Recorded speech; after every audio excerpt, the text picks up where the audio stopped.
چونکہ حافظ صاحب نے نہیں مانا کہ میں اوپینین ایسی نہیں دے سکتا، حافظ صاحب کو علماء بورڈ پنجاب یعنی متحدہ علماء بورڈ پنجاب کی صدارت سے ہٹا دیا گیا، حالانکہ وہ پاکستان علماء کونسل کے بھی صدر ہیں، ٹھیک ہے نا، اور وہ عمران خان صاحب کے معاون خصوصی بھی تھے، اب شہباز شریف صاحب کے ساتھ بھی ہیں۔ تو بات یہ ہے کہ یہ بڑی عجیب سی ستم ظریفی ہے کہ جی آپ، اچھا اس سے پہلے آپ کو یاد ہوگا بشیر میمن صاحب جو ایف آئی اے کے ڈی جی تھے، ہاں ڈی جی ایف آئی اے، ان کو سابق ڈی جی ایف آئی اے، ان کو جناب یہ کہا گیا کہ آپ مریم نواز پہ پرچہ کاٹو، آپ جسٹس قاضی فائزہ پہ پرچہ کاٹو، آپ جو ہے نا ایف آئی آر کاٹو خواجہ آصف کے خلاف، پتہ نہیں اور کس کس کا نام دیا گیا۔ انہوں نے کہا جی یہ ایسا ہو ہی نہیں سکتا، میں کیسے غداری کے پرچے کاٹوں اور میں کس طریقے سے ان پر آرٹیکل 6 لگاؤں، اور میں جسٹس قاضی فائزہ کے کس طرح سے، ان کا تو وہ سینئر موسٹ جج ہیں، ہمارا تو وہ ہماری جورسڈکشن ہی نہیں ہے، ان کا کیس تو جاتا ہوتا ہے وہاں سپریم جوڈیشل کونسل میں، پھر اس کے پیچھے پڑ گئے جناب، اس کو ہٹا دیا۔ اچھا مریم اورنگزیب صاحبہ اور میاں جاوید لطیف صاحب پر کیوں پرچے کاٹے گئے؟ انہوں نے کیا کیا؟ پرچے، یہ آپ نے بڑا ریلیونٹ کوسچن کیا، یہ بتانا چاہیے قوم کو کہ یہ کیوں کاٹے گئے۔ اب میں آپ کو بتاؤں، انہوں نے پی ٹی وی پر بھی باقی جگہوں پر بھی یعنی پریس کانفرنس بھی کی، وہ پی ٹی وی پر بھی چلی، باقی جگہوں پہ بھی چلتی رہی، میاں جاوید لطیف صاحب نے عمران خان کے کچھ وہ 60 دکھائے کچھ۔ اب آپ دیکھیں کہ یہ دلچسپ ترین پرچہ ہے، یہ ایک ایسا پرچہ ہے، اس سے پہلے ہمارے دوست ہیں وقار ستی صاحب، معروف صحافی ہیں، جیو جنگ کے ساتھ ریلیٹڈ ہیں، ان سے وابستہ ہیں، بہت اچھے انسان ہیں وقار ستی صاحب، انہوں نے ایک ویڈیو شیئر کی اور عمران نیازی کے اسی طرح کے بیانات انہوں نے اکٹھے کیے۔ اس ویڈیو شیئر کرنے کے بعد ان کے خلاف ٹرینڈز بن گئے، ٹھیک ہے، اور اتنے غلیظ ٹرینڈ بنے، پھر اس کے بعد ان پہ پرچہ کٹ گیا، اسی طرح کا دہشت گردی کا، نفرت انگیزی کا، یہ والا، مطلب ساری باتیں، ساری چولیں عمران خان مارے، اور ان چولوں کو کوئی اکٹھا کر کے سنا دے، یہ میاں جاوید لطیف صاحب نے بھی یہی کیا، ٹھیک ہے، ان چولوں کو کوئی اکٹھا کر کے سنا دے تو پھر دہشت گردی کا پرچہ اس پہ کٹ جائے۔ عمران خان کہے کہ نعوذ باللہ میں آپ کو رسول مقبول صلی اللہ علیہ وآلہ وسلم کی سیرت سے آزاد کرنا چاہتا ہوں، عمران خان کہے کہ میں آپ کو لا الہ الا اللہ سے نعوذ باللہ آزاد کرنا چاہتا ہوں، اس طرح کی چولیں مارے عمران خان، اور جو پوائنٹ آؤٹ کر دے ان چولوں کو ان پر دہشت گردی کا پرچہ کٹ جائے۔ تو میں سمجھتا ہوں کہ یہ جو جن کو خان صاحب نے پنجاب کا سب سے بڑا وڈا ڈاکو کہا تھا نا، یہ وڈے ڈاکو سے بھی پوچھ گچھ ہوگی، یہ اب ان قریب ہے، ان کی حکومت جب جائے گی تو پھر آپ یہ دیکھ لینا کہ ان کو بھی کٹہرے میں یہ ادھر ڈالا جائے گا۔ حالت تو یہ ہے کہ آپ الطاف حسین صاحب نے کوئی ایک تقریر کی تھی، یاد ہے نا آپ کو نا، غالباً 22 اگست 2016، اور اس سے پہلے بھی جب وہ اے آر وائی پر حملہ بھی ہوا تھا، لندن میں بیٹھ کے جناب انہوں نے یہ تقریر کی تھی۔ اس حوالے سے اس پہ ہم بات کرتے ہیں، اس تقریر کے حوالے سے، کہ اس کو اب مجھے سمجھ نہیں آتی کہ اب آپ اندازہ کیجئے کہ اس حوالے سے جو ہے نا وہ تقریر کی الطاف حسین نے، اور جو سننے والے تھے ان پر بھی دہشت گردی کے پرچے کاٹ دیے گئے۔ اب یہ بڑی دلچسپ سی صورتحال ہے یہاں پہ پاکستان میں، میں تو حیران ہوں۔ اس کا تو مطلب یہ ہے کہ جو حکومت میں ہوگا، جب وہ حکومت میں آئے گا تو وہ اپنے مخالفین جہاں جس کی حکومت ہوگی، جس صوبے میں ہوگی، وہ دوسروں پہ ایف آئی آر کٹوا دے دہشت گردی کی، یہ حالات ہیں، اس میں آپ دیکھ لیں۔ اچھا، آ جاتے ہیں توشہ خانہ کیس کے فیصلے پر۔ توشہ خانہ کیس کا ہاں، تو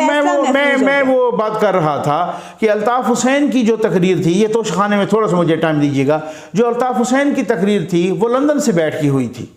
اس پر تو دہشت گردی کا پرچہ کٹ گیا۔ اچھا، جو سننے والے تھے، یہ بڑی عجیب بات ہے کہ وہ تقریر جو سننے والے تھے نا، ان پہ بھی کٹ گئے دہشت گردی کے پرچے، اور آج تک وہ بھگت رہے ہیں۔ اور عمران خان نے ادھر ہی کھڑے ہو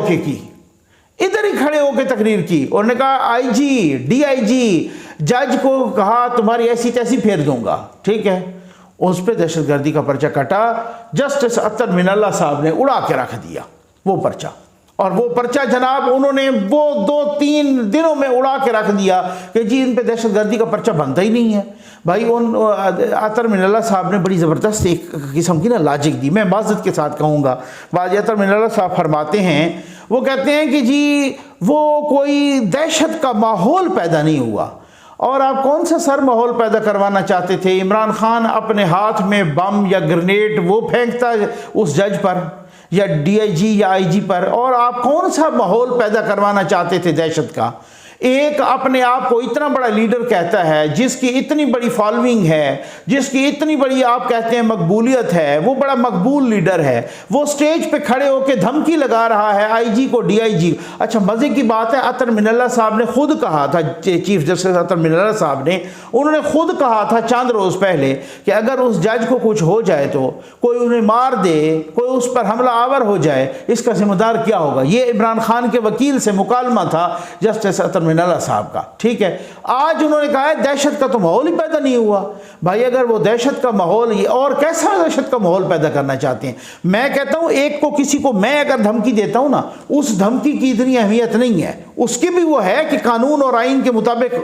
عمل ہونا چاہیے، لیکن کیوں؟ اس لیے کہ کیا میں تو کوئی سیاسی لیڈر نہیں ہوں، میں تو کوئی اس طرح کا بندہ نہیں ہوں، ایک عام پاکستانی ہوں تو کسی کو دھمکی، لیکن اگر کسی کو عمران خان، کسی کو نواز شریف، کسی کو آصف زرداری، کسی کو جناب مولانا فضل الرحمان صاحب، اس ٹائپ کے لیول کے لوگ دیتے ہیں جب دھمکی، تو پھر لندن میں بیٹھ کے الطاف حسین کی دھمکی وہ تو دہشت گردی میں آتی ہے، اسلام آباد کے دل میں کھڑے ہو کے عمران خان کی دھمکی وہ امن میں آتی ہے، وہ شانتی میں آتی ہے، وہ پیار محبت میں آتی ہے، وہ دہشت گردی میں نہیں آتی۔ وہ دہشت گردی کا پرچہ خیر سے ماشاءاللہ کینسل ہو گیا، ختم ہو گیا۔ اب آپ وہ آ جائیں توشہ خانہ والے۔ اچھا یہ توشہ خانہ کیس کا فیصلہ محفوظ ہو گیا، یہ کیس ہے کیا اور یہ فیصلہ کب تک سنایا جائے گا؟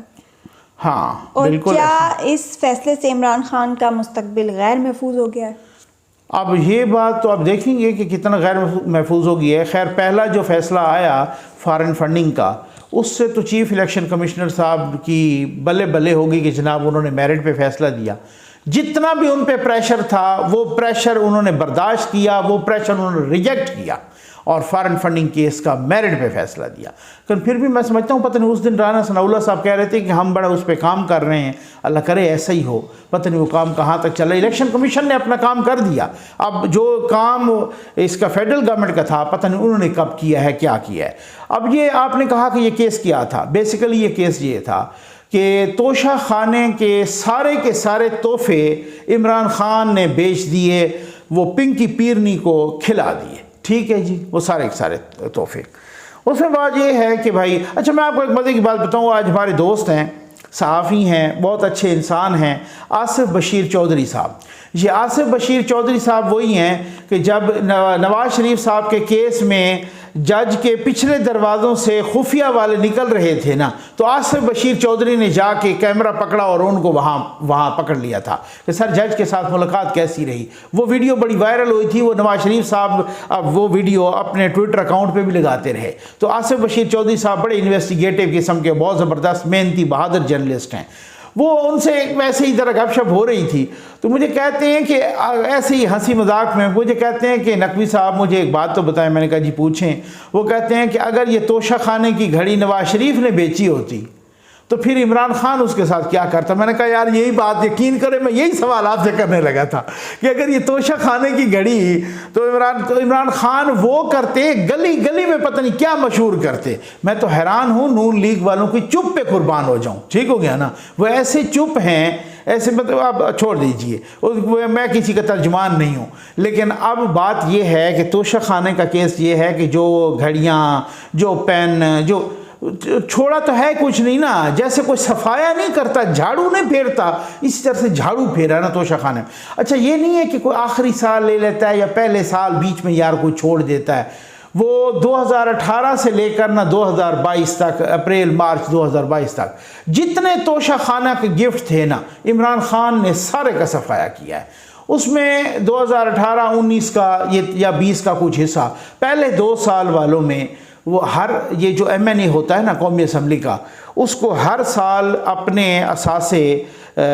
دینے پڑتے ہیں یہاں پر الیکشن کمیشن میں، اور ان میں وہ جو